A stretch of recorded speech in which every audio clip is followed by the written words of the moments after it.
All right, let's talk about potential late first round picks or maybe even early second round picks the Detroit Lions may have to move up and get.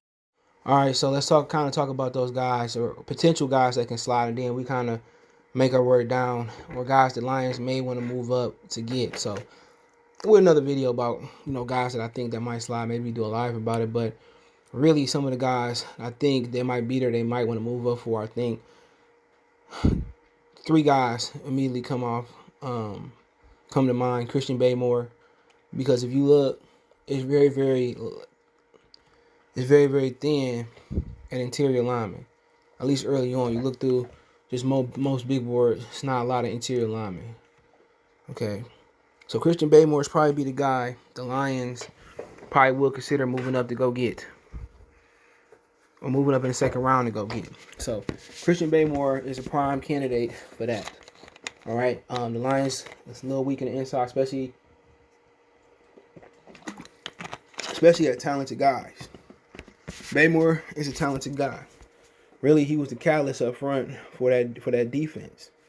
So he might be a guy you say, you know what, I'm probably not gonna get a premier lineman like Baymore later in this draft. He a redshirt for our sophomore, I think. He had 9.5 tackles for loss, 8 sacks this year, 22 solo tackles. So he one of them dudes. He had 3 pass defenses, 3 forced fumbles. So he got a lot of momentum. He got a lot of momentum. He might be one of those guys you might say, you ever see those guys like Dan Wilkerson or some of them other interior linemen that go late, they go real too early, like top 5, top 3. You ever see them dudes that go that high? And you be like, man, you look back like, why did they draft him? He might be one of them dudes that go too low, like why he wasn't that high. That may be like, damn, why they sleep on Christian Baymore? You might go back like, damn, that's exactly what the Lions did. And for him to really be the only interior lineman, it seemed like that may go early in the first round, shit, even early second round. It seemed like people sleeping on him. And somebody might come in and rate him higher than what he is, but he had a breakthrough season this year. At 315, 311 pounds, 6'5", to get 8 sacks and 9.5 tackles for loss. That's scary, bro. I think what's even more scary is people are sleeping on him. He might be like one of them. Why didn't he go in the top 10? Why didn't he go in the top 5? That's the type of player he is. And he seemed to be the emotional leader of that defense too. I say it again. He seems to be the emotional leader. He seems to be the emotional leader of that defense.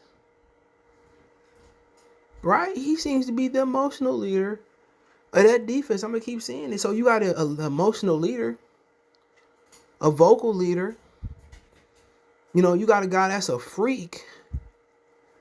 I mean, he's a freak. You might get away with playing him on the end in the 4-3. He is a freak. I think he's the most underrated player in this draft. He got straight line speed. He is an animal. He is an animal. Dude, speed to power, closing speed on. He is an animal. Why is he going so low or projected to go so low? You just look at him. Hands. Closing speed. You just look at him. He make plays. He 3 fumbles this year. I don't think that was by mistake. I don't think that was by mistake. I think it all came together for him. The mental, the physical, the work ethic. This is a guy that people are gonna say if stay healthy and do what I think he's gonna do. Say, damn, we made a mistake on him. I think he's the number one guy that the Lions got. He feels the biggest need. You look at the Lions interior line, you say Michael Brocker, Panisi, Deshaun Hand, whoever else they got. It's not Baymore. Baymore will give them that pop. Not saying that he sued, but he would give them that pop.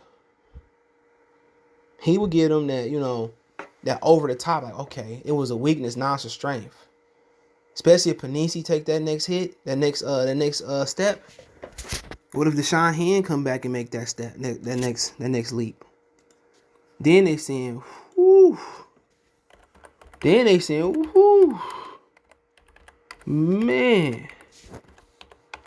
And that's what you need. The fast way to the quarterback is in a straight line. It is, man. And you be like, whoo. A guy who can leave down on 4 downs or 3 downs. He can rush the passer.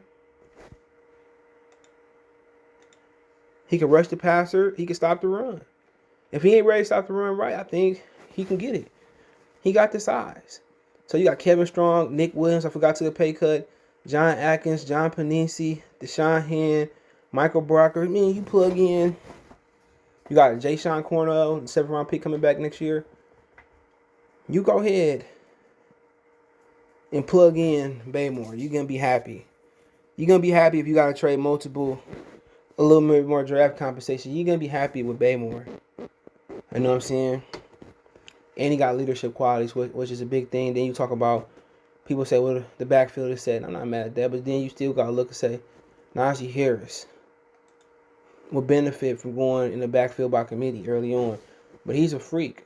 1,200 yards as a junior, almost 1,500 yards as a senior. He came back when he could have easily came. Went out to draft. He's a receiving back too. So, like I said before, it wouldn't hurt, especially if he fell to you in the second round.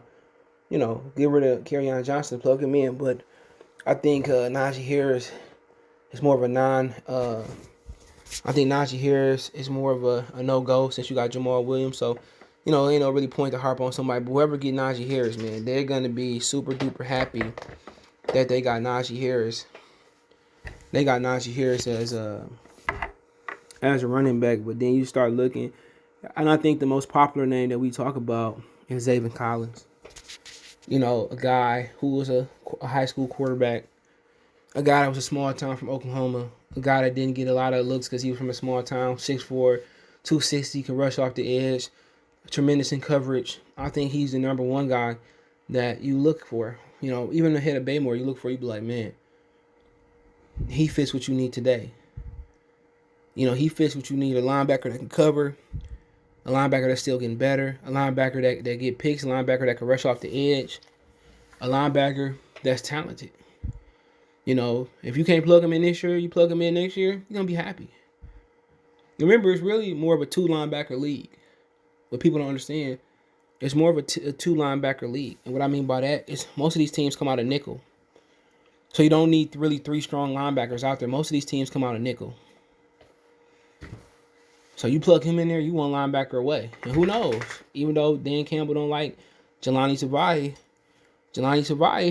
just might be, he just might come around with a new coaching staff. But, Zaven Collins, I think, is at the top. And then also, I said 2 receivers. What do I get 2 linebackers? Another guy that's climbing up is Jamin Davis, inside-outside linebacker, 6'4", 230.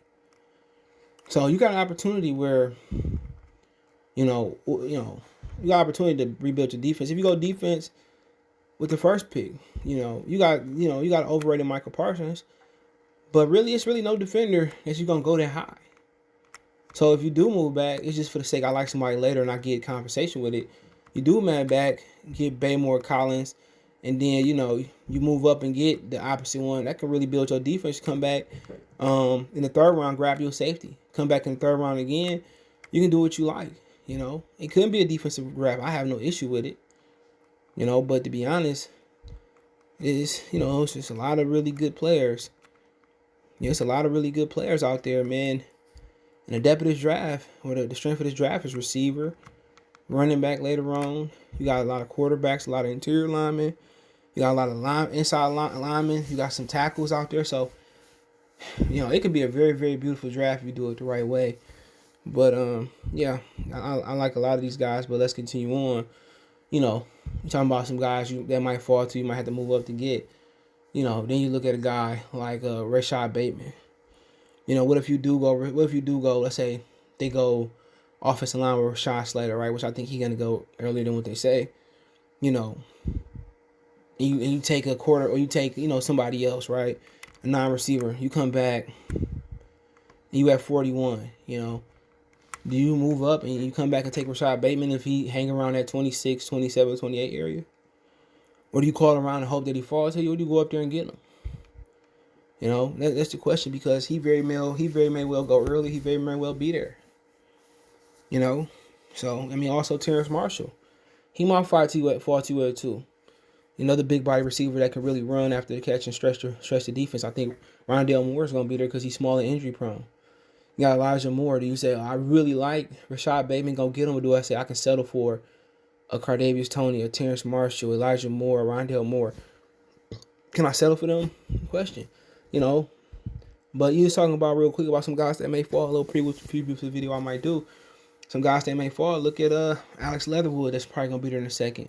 Liam Etchenberger, a tackle from both of them tackles from Notre Dame. Jalen Mayfield, a tackle from Michigan. Samuel Cosme, a tackle from Texas. You got a lot of tackles that's going to be there.